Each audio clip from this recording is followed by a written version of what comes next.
Convent है उधर Saint Anthony, ये तीनों स्कूल अंग्रेजों ने बनाए हैं। वहाँ पे देखेंगे हमारे माननीय हाई कोर्ट के जज साहब की गाड़ी भी खड़ी है, कमिश्नर साहब की गाड़ी खड़ी है, डीएम भी खड़ी है, एसडीएम खड़ी है, बड़े बड़े नेता गिरुआ वस्त्रधारी वाले इतना झंडा लगाए बीजेपी खड़े हैं, सपाई भी खड़ा है, बसपाई भी खड़ा है। जिसने नोट कमा लिया उसके बच्चे इंग्लिश मीडियम स्कूल में पढ़ रहे हैं, और वो इतना नोट कहाँ पाए अपने बच्चों को पढ़ा रहे हैं, क्योंकि आपका खून वो पी गए। तो आप इसको ध्यान रखिए, इन चोरों से दूर रहिए, मक्कारों से थोड़ा सा त्याग करिए, कम खाइए और अलग जगाइए शिक्षा का, तब जाके कुछ होगा। हम खाली लोगों कहते रहेंगे कुछ हो, तो ये जितनी भी कुर्बानियां हमारे महापुरुषों ने दिया है, उसमें बाबू जगदाव प्रसाद जी हैं, वो सब जो है सफल आगे नहीं हो पाएंगे अगर यही दौर चलता रहा तब। दूसरी बात, अब जहाँ तक शिक्षक दिवस की बात है, अब शिक्षक दिवस पे आ जाइए। शिक्षक दिवस में क्या था, देखिए उस समय हमारे माननीय ज्योतिबा फुले जी थे, उनकी पत्नी सावित्रीबाई थी, और एक फातिमा बता रहे हैं, जोसा के नाम बता रहे हैं भाई साहब, हमने भी देखा उसमें उनका भी रोल आता है। उस समय हुआ क्या कि महिलाओं को पढ़ने नहीं दिया जाता था, महिला की ही दुश्मन होती थी। आज भी हमारे लगता है कि 30-35%, 40% महिलाएं शायद नहीं पढ़ रही होंगी आज भी। तो महिलाओं को जब पढ़ाने की बात उन लोगों ने किया, स्कूल चालू किया, तो महिलाएं अलग गाली देती थी, कीचड़ फेंकती थी, और प्लस जो हमारे सामंत लोग थे उन्होंने जो है उनका बनाया हुआ स्कूल तोड़ फोड़ दिया, और सामंतों ने तोड़ा भी, गाली भी दिया उनको। फिर क्या हुआ कि उन सामंतों के साथ अगर ज्योति बाबा फुले वहीं टिके रहते तो उनको मारते थे। तो उन्होंने दूसरा निर्णय लिया कि गाँव को छोड़ करके मैं कहीं और अलग जगाता हूँ। बाद में उन्होंने शिक्षा की स्थापना किया। आज जो है भारतवर्ष की महिलाओं को ज्योतिबा फुले और सावित्रीबाई फुले और फातिमा, ये जो भी महापुरुष रहे हैं, इनके प्रति इनको कर्जदार हैं, ये उनको जो है उनके प्रति श्रद्धा व्यक्त करना चाहिए, लेकिन कोई याद नहीं करता।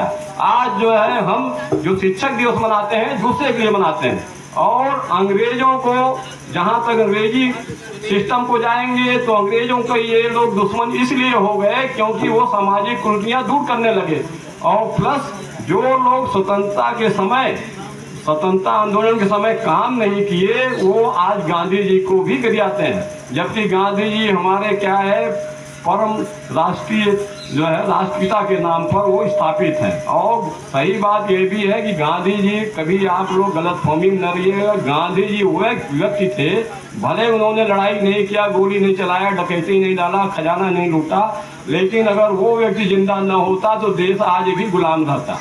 क्योंकि अगर आप संविधान, जैसे इस समय, उस समय अंग्रेजी कानून थी, आज इस समय संविधान है, संविधान के विरुद्ध आप काम करेंगे, पूरी सेना, पूरी पुलिस आपके पीछे लग जाएगी, आपकी सोच धराशायी हो जाएगी। इसलिए आपको सत्ता के साथ रहते हुए, सत्ता का में अधिकार प्राप्त करते हुए, लाभ को प्राप्त करते हुए आपको अपने को सजग बनाना है, सशक्त बनाना है, तभी कुछ हो पाएगा। तो गांधी जी के वजह से ही, और ऐसा भी दौर नहीं है, इतिहास में और जाइए आप, तो आप चले जाइए साउथ अफ्रीका। साउथ अफ्रीका में वहाँ के लोग काले होते हैं, सांवले होते हैं, जैसे हम लोग भी होते हैं, काले यहाँ भी होते हैं, उनको जानवरों की तरह रखते थे अंग्रेज लोग। तो गांधी जी की विचारधारा वहाँ पनपी, तब जाके साउथ अफ्रीका स्वतंत्र हुआ। अब अमेरिका वगैरह में जाइए, वहाँ गोरे काले होते थे, गोरे कालों में ये था कि कालों को तो जिंदा जला दिया जाता था। तो कम से कम कहने वाला हमारा ये है कि आप इतिहास को पढ़िए कि धर्म के नाम पे कितने संघर्ष हुए हैं, कितना लोगों ने बेवकूफ़ बनाया है, कितना लूटा है, और किसी को आगे नहीं बढ़ने दे रहे हैं, और केवल सामाजिक कुरीतियाँ, धार्मिक अंधविश्वास, तांत्रिक पूजा, फलाना पूजा, इसमें आपको फंसाए रखेंगे, न उस जिससे कि ना आपको खाना मिलना है, ना आपको पीना मिलना है, न शिक्षा मिलना है। अब किसान हमारा क्या करता है, पूरे इंडिया को, पशुपालक पूरे इंडिया को दूध देता है, बकरी चराने वाला दूध देता है, भेड़ पालने वाला ऊन देता है, इनका कौन सुनता है? कोई सुनने वाला है? कोई कभी बीमार हो जाता है तो वही सरकारी अस्पताल में जाता है, उसको दवा नहीं मिलता है, उसका खेत खरीद लेते हैं, खेत बिक जाता है और उसके बाद इलाज नहीं होता है। तो आप लोग कम से कम ये सोचिए कि इसको आपको घूम घूम के वही मैटर आएगा कि इन चोर मक्कार जो नेता हैं, इनका कभी न दारू पीजिए, न साड़ी लीजिए, न रुपया लीजिए, एक एक 2-2 हज़ार रुपया बांटते हैं ये सब मक्कार। ये 2,000 कहाँ से लाते हैं, ये साड़ी कहाँ से लाते हैं, दारू कहाँ से लेता है, ये जरूर सोचिए। ये आप ही का पैसा है, आप ही को खिलाते हैं और इनका विरोध करिए। अगर ये सब ऐसे मक्कार आ जाए इस गांव से भगा दीजिए और कभी उनके बहकावे में न आइए। हमारे पास जो रहेगा वही खाएंगे, उसी में जिएंगे, उसी में पढ़ेंगे लिखेंगे। और विद्यालय का मास्टर नहीं आता तो विद्यालय पे धरना दीजिए, ब्लॉक पे काम नहीं होता तो वहाँ चले जाइए। आपको भ्रष्टाचार लगे कुछ न करिए, अकेले जाए 20 लोग जाइए, तख्ती ले रही कुछ बोलवे न करिए और कोई बोले तो डंडा लिए रहिए, तब तो आक्रमण करिए, नहीं चुप पे चले आइए। बस वहाँ पे प्रदर्शन करेंगे, आपकी आवाज़ दिल्ली तक जाएगी। न किसी गाली देने की जरूरत है, तो संघर्ष करने की जरूरत है। क्योंकि अगर संघर्ष करेंगे तो पुलिस व्यवस्था लागू हो जाएगी, पुलिस व्यवस्था लागू होगी तो फिर समस्या होगी, वकील आपको लूटेगा, यहाँ का दबंग आपको बेवकूफ़ बनाएगा। इसलिए हमारा सुझाव है आप संविधान को पढ़िए, नियमों को पढ़िए और आपके पास सब अधिकार है। आप जब 10 लोग यहाँ पे घेराव करेंगे आपका काम अपने आप होगा और उनको करना पड़ेगा। लेकिन संघर्ष वही करिए जब अगला आदमी कुछ विरोध करता है, गाली देता है, तभी कुछ आप प्रतिरोध करिए, नहीं तो किसी को गाली देने की जरूरत नहीं है।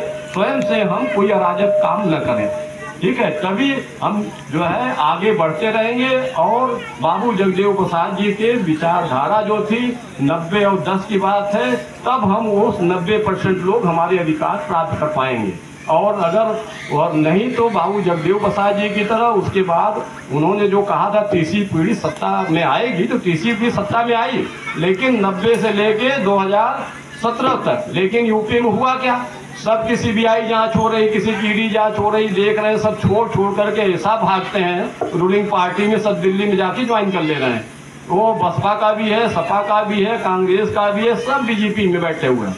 जितने मक्कार थे सब बीजेपी में बैठे हैं। तो अगर ये मक्कारों को हम चुनेंगे, अपने संविधान का अधिकार प्रयोग नहीं करेंगे, तो फिर हम बाबू जगदेव प्रसाद की विचारधाराओं का कैसे पालन करेंगे। बाबू जगदेव प्रसाद ने जिन सामंतों का विरोध किया, हम उन्हीं के पीछे पीछे घूम रहे हैं। तो हमको इन पाखंडियों से दूर रहना पड़ेगा, तब जाके देश का कल्याण होगा। ठीक है, एक बात बोला, बाबू जगदेव प्रसाद को श्रद्धांजलि व्यक्त करते हुए आप सभी मातृशक्ति और सभी हमारे भाइयों बंधुओं और मंच पे आसीन हमारे बड़े बुजुर्ग सबके पास सम्मान व्यक्त करते हुए अपनी वाणी को विराम देते हैं। धन्यवाद।